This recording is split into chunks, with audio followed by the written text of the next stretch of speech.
Hi, this is Dawn at Dawn's Astrological Vision. Stand by for Gemini December 2015 General Forecast. Welcome back, Gemini Sun Sign, Rising, and Moon Sign. Your ruler Mercury is still in the sign of Sagittarius, your 7th house, until the 9th. Mercury in the 7th house should have been bringing about more communications with your partners, marriage or otherwise, an increase in communications regarding contracts and dealing with all types of professional people. On the 9th, Mercury moves into the sign of Capricorn, your 8th house. You will be paying more attention to communications regarding joint resources ranging from money to sex to the mysteries of life and death. On the 14th, Mercury conjoins Pluto in your 8th house. You may be thinking about making some irrevocable decisions or undertaking secret communications and investigations regarding joint finances, corporate money, taxes, and alimony. You could be getting to the root of some matters and cut through the non-essential information. On some occasions, this aspect can bring about some critical news concerning your brothers, sisters, neighbors, friends, or co-workers. On the 20th, Mercury in Capricorn squares Uranus in Aries. This can bring about some unexpected problems that can interfere with your friendship, groups, and organizational associations. There can be some nervousness or impulsiveness around your associations. Beware of jumping to conclusions without sufficient information. Uranus and Mercury squaring can cause the scattering of your energies, causing you to have too many irons in the fire. The Sun is in your 7th house, the sign of Sagittarius, until the 21st. During this time of the year, you are concentrating on cooperation, interdependency, and the recognition of the others in your life.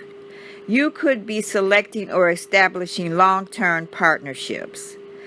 We recognize our inability to make further progress alone when the Sun is in this house.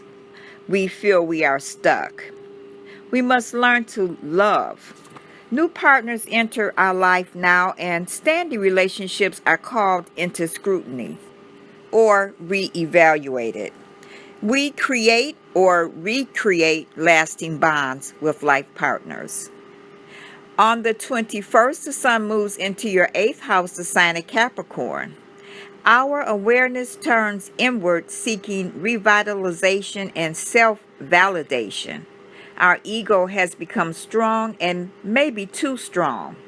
For the next 30 days, you are focusing on 8th house issues, such as your desire and capacity to receive money from outside sources, such as marriage partners, investments, inheritance, trust funds, grants, taxes, insurance, or business opportunities. You are feeling the need to ensure your financial security by increasing your income from outside sources. The new moon is on the 11th, again in the sign of Sagittarius. Over the next couple of weeks, this new moon cycle is a good time to focus on creating more healthy relationships, as well as resolving to work through issues of intimacy versus individuality. The new moon in your 7th house of partnerships can find you more emotional than usual regarding your personal relationships. Loved ones and partners provide you with a sense of security, and you feel like you want them to lean on you as well. This is the best time to work on your relationships. Mars is in your 5th house for the entire month. There is a need for leisure or playtime. Your ability to relax or play is needed. This is the house that governs your romantic nature and your desire for love affairs.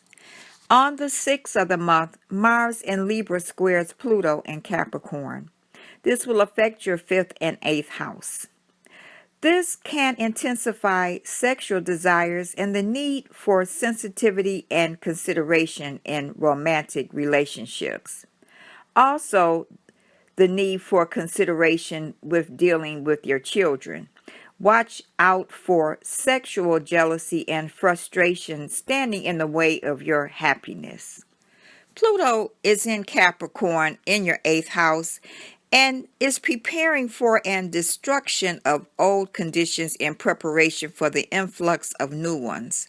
This frustration could also be involving joint finances, corporate business, inheritance, taxes, or legacies.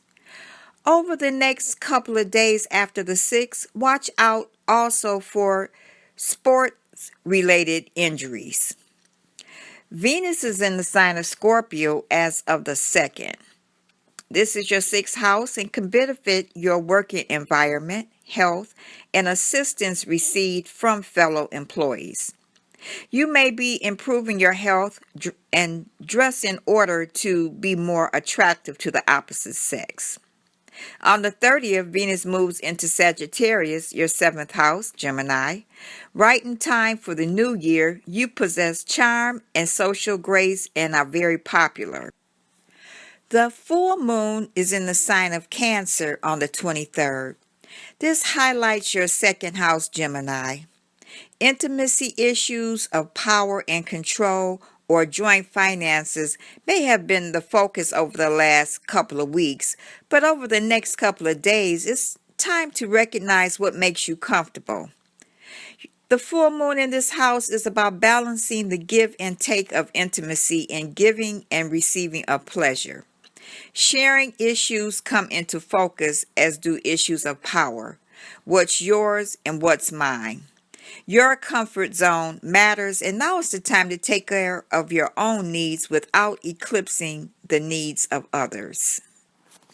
Gemini, your lucky days of the month are the 5th, 6th, 14th, 15th, 23rd, and 24th.